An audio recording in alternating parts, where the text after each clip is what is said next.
আসসালামু আলাইকুম, good morning everyone. কেমন আছেন সবাই? আশা করি সবাই ভালো আছেন। আলহামদুলিল্লাহ আমরাও ভালো আছি। আর এখন সকাল 7টা।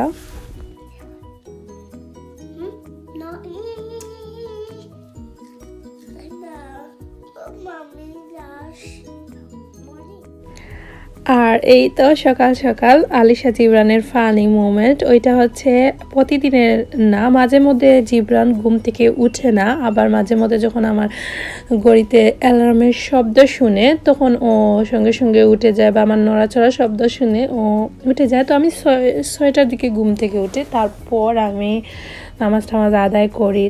7:15 দিকে আলিশাকে ঘুম থেকে তুলে একসাথে দুজনকে ফ্রেশ করাই, তারপর ওই তো স্কুলে দেওয়ার জন্য বেরিয়ে পড়লাম। আপেল গাছ থেকে আলিশা আপেল পাড়তেছে। ওইটা হচ্ছে স্কুলের সাইডে খুবই সুন্দর একটা গাছে অনেক আপেল ধরছে।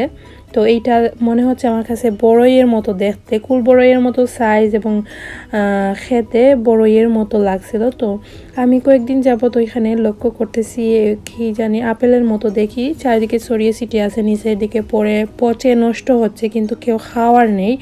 আর আলিশা যেহেতু গাছটা একদম নিচু, আমার সাথে ক্যামেরা ছিল, তাই আলিশাকে বললাম তুমি একটু আপেল পারো, আমি ক্যামেরা বন্দি করলাম। আর হচ্ছে জিবরানকেও সঙ্গে করে নিয়ে যাই প্রায় সময়, কারণ আলিশা যখন স্কুলে যায় ও কান্না শুরু করে সঙ্গে যাওয়ার জন্য।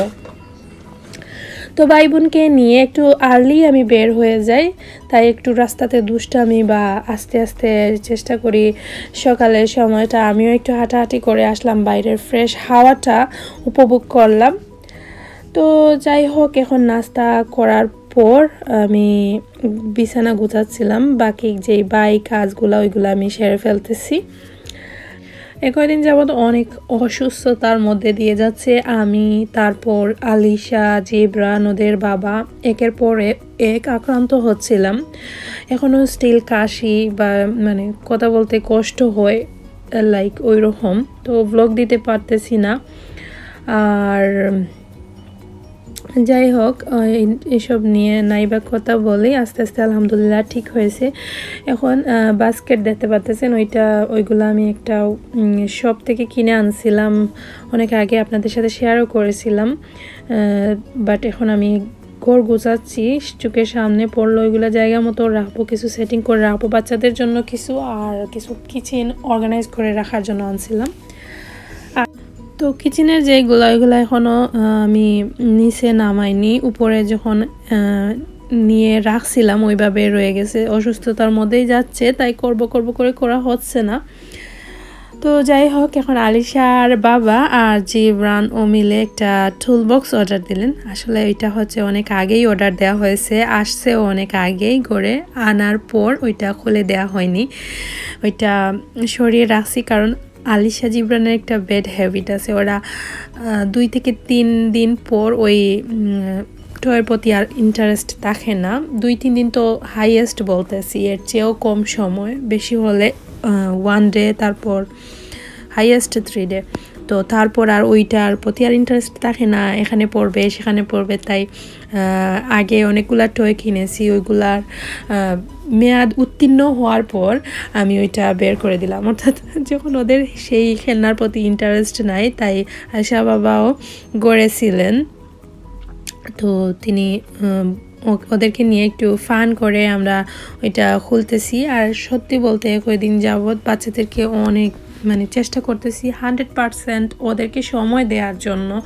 তারপর ওদের এখন আস্তে আস্তে অনেকগুলা চেঞ্জ হচ্ছে বাচ্চাদের অ্যাক্টিভিটিস। তারপর আলিশা জিবরান একসাথে খেলাধুলা করে, খুবই ভালো লাগে। ওরা যখন ওদের মুড ভালো থাকে তখন সব কিছু বুঝে, ওই যে লাইক আলিশা এখন বুঝতে পারতেছে ওইটা হচ্ছে জিবরানের টয়, বাট আগে ওইটা সে বুঝতে পারতো না। কোনো কিছু দেখলে দুজনের মধ্যে মারামারি শুরু হয়ে যেত, এক ধরনের 2টা টয়েস কিনে আনতে হতো ওইরকম। তো এখন আস্তে আস্তে ওই চেঞ্জগুলো হচ্ছে, যে কোনটা আলিশার কোনটা জিবরানের, ওইগুলা আলিশা বুঝতে পারতেছে। তো আমরা আসলে টুল বক্সটা অর্ডার দিয়েছি আলী জিবরানের জন্য। জিবরান খুব খুশি। জিবরান কি বলবো, যখন ওদের বাবা টুল বক্স নিয়ে কোনো কিছু কাজ করেন তখন ও টুল বক্স নিবে, ও সব কিছু নিয়ে টানাটানি করে। তো তাই ভাবলাম ওকে একটা টুল বক্স কিনে দেই। এখানে 3-in-1 সব ধরনের টুল বক্সে যা যা থাকে ওইগুলা। তো আনপ্যাক করার সাথে সাথেই জিবরান আলিশা কতটা এক্সাইটেড, আর জিবরানের অবস্থাটা একটু লক্ষ্য করলে বুঝতে পারবেন কি করতেছে। তো আসলে বাচ্চাদেরকে একটু খুশি করা আমাদের সব মা বাবাই চেষ্টা করেন বাচ্চারা খুশি থাকতে। আর বাচ্চাদেরকে আমি মনে করি এই যে সময়টা যে দিন চলে যায় আর আসে না,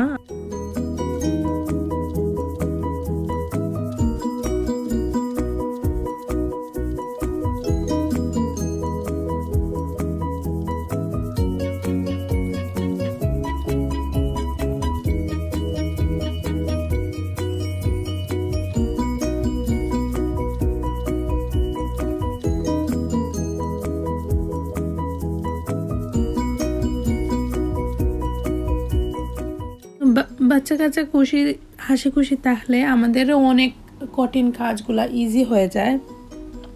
দুঃখিত, আমার কথা বলতে এত কি বলবো, ভয়েস ওভার দিতেছি, আমার স্টিল এখনও কাশি, হঠাৎ কথার মাঝ দিয়ে কাশি উঠে যায়, তারপর আর মাইন্ডটা অন্যরকম হয়ে যায়। কি বলবো, অনেক সময় বুঝতে পারতেছিলাম না। আজকে আপনাদের সাথে আমি ছানার সন্দেশ বানিয়ে দেখাবো আমি কিভাবে ছানার সন্দেশ বানাই। তো চুলায় প্রথমে হাঁড়ি বসিয়ে আমি 2 লিটারের মতো দুধ দিয়ে দিছি এখানে। এখন আমি 2 লিটার না, 1.5 লিটার হবে। তো দিয়ে আমি এখন গরমে বসিয়ে দিয়েছি। আর এদিকে 1 চামচ ময়দা আর নর্মাল পানি দিয়ে একটা মিক্স রেডি করব, ওইটা দুধের মধ্যে অ্যাড করার জন্য। দুধ যখন হালকা কুসুম কুসুম গরম হয়ে আসবে তখন আমি ওইটা দুধের মধ্যে মিক্স করব। ছানা কাটবো, তাই ছানার তৈরি করার আগেই ওই প্রসেসটা আমি করতেছি। তো এখন আমি নাড়াচাড়া করে গুলে নিচ্ছি। তারপর তো আলিশা আমার পাশে দেখতেছে লক্ষ্য করে কি করতেছি।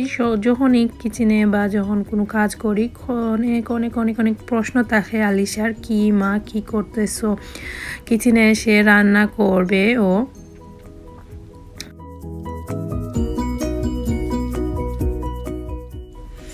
এই তো রেডি হওয়ার পর যখন কুসুম কুসুম গরম হয়ে যাবে বা একটু ঠান গরম হবে তখন আমি ওইখানে মিক্সটা ঢেলে দেব। হালকা কুসুম গরম হওয়ার পরই দিয়ে দিলেও হবে। আমি হালকা একটু কুসুম কুসুম বা একটু গরম ভাব আসছে তখনই আমি দিয়ে দিয়েছিলাম।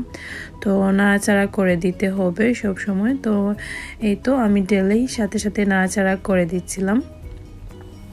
আর এইটা দিলে ছানাটা খুব সুন্দর একটা সফট হবে এবং খেতেও আলাদা আর একটু ফ্লেভার আসবে।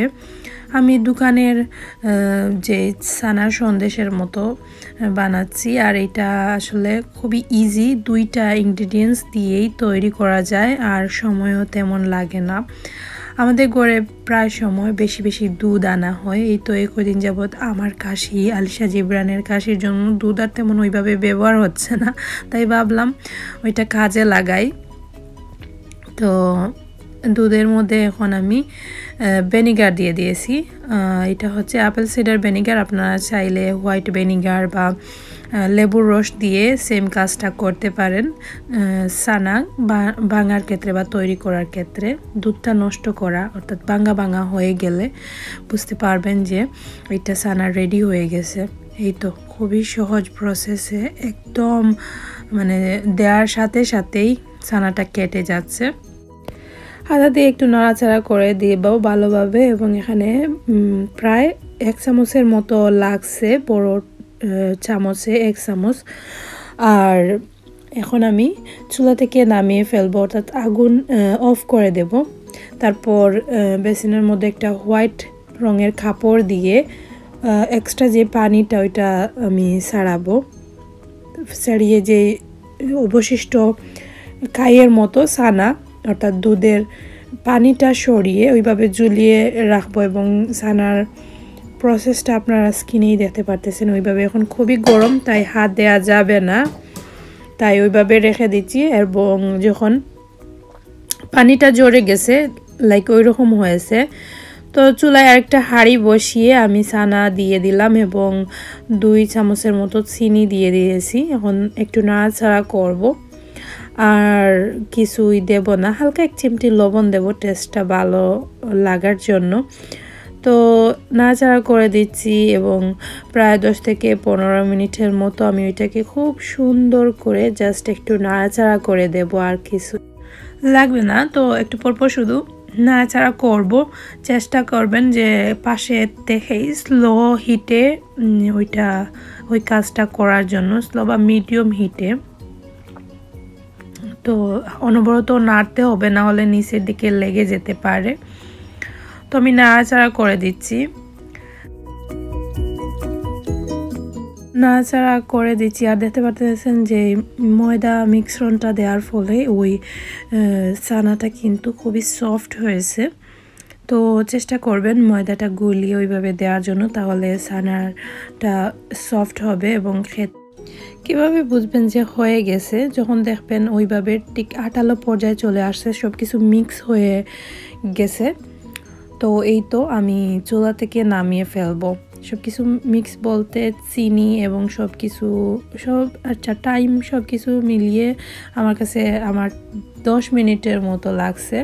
তো সব কিছু মিক্স হওয়ার পর আমি একটা প্লেটের মধ্যে ঘি মাখিয়ে নিয়েছি। চেষ্টা করবেন আরও ছোটো কোনো কিছুতে, বা ওইভাবেই ঘি মিক্স করে, মানে প্লেট বা যেখানে রাখবেন ঘি মিক্স করবেন, তাহলে ঘিটা লাগালে নিচের দিকে আর লাগবে না। যখন কাটা হবে শেপ দিয়ে ইজিলি সুটে বেরিয়ে পড়বে বা সুটে চলে আসবে। আমি খুব সুন্দর স্কোয়ার শেপ দিচ্ছি এখানে। তো চারকোনি বা যে কোনো ধরনের শেপ দিয়ে আপনারা এই ছানার মিষ্টিটা তৈরি করতে পারেন। তো এই তো আমি ওইভাবেই রেখে দিয়েছিলাম। 1 ঘন্টা পর একটা ছুরি দিয়ে সুন্দর করে কেটে, তারপর উপরে যে কোনো ধরনের পিনাট বা বাদাম বা যে কোনো ধরনের আপনাদের কাছে যাই আছে তাই দিয়ে উপরে একটু ডেকোরেশন করে নিতে পারেন, খুবই সুন্দর লাগবে। চাইলে ফুড কালার মিক্স করে সুন্দর সুন্দর কালারের ছানার মিষ্টিও বানানো সম্ভব। বাট আমি সোজা প্রসেসেই কম সময়ের মধ্যে ঝটপট ছানার মিষ্টি তৈরি করে আপনাদের সাথে শেয়ার করলাম। আমি আমার মতো করে আপনাদের সাথে শেয়ার করেছি। আশা করছি আপনাদের কাছে আমার আজকের রেসিপিটা ভালো লাগছে। অবশ্যই বাসায় ট্রাই করে দেখবেন, খুবই ইজি এবং ইয়ামি একটা রেসিপি। তো আমি তো ছানার মিষ্টি খুব পছন্দ করি, তো বানিয়ে ফেললাম ঘরেতে ইজিলি। সব সময় জাস্ট একটু সময় বের করে চেষ্টা করলে সব কিছু বানানো সম্ভব। তো সবাই ভালো থাকবেন, আমাদের জন্য দোয়া করবেন। আমি এখানেই আপনাদের কাছ থেকে বিদায় নিয়ে নিচ্ছি। ভিডিওতে বা কথাবার্তায় ভুল ত্রুটি হলে ক্ষমা সুন্দর দৃষ্টিতে দেখবেন। সবাই আমাকে সাপোর্ট দিবেন, ভিডিওতে লাইক দিতে ভুলবেন না। নতুন হলে অবশ্যই চ্যানেলটা সাবস্ক্রাইব করে দেবেন। সবাই অনেক অনেক অনেক ভালো থাকবেন। কথা হবে নেক্সট ব্লগে, ততক্ষণ পর্যন্ত আল্লাহ হাফিজ।